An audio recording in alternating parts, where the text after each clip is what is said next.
one.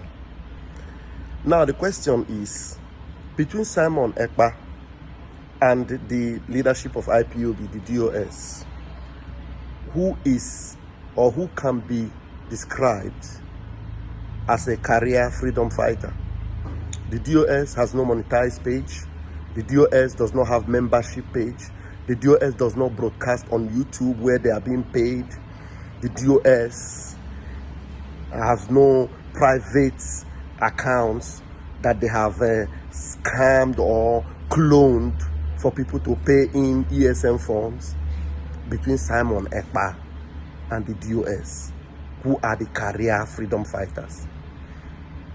Those of you that cannot ask questions, you will continue to be scammed. Simon Ekpa is a scammer 101. I'll be dropping it as it comes.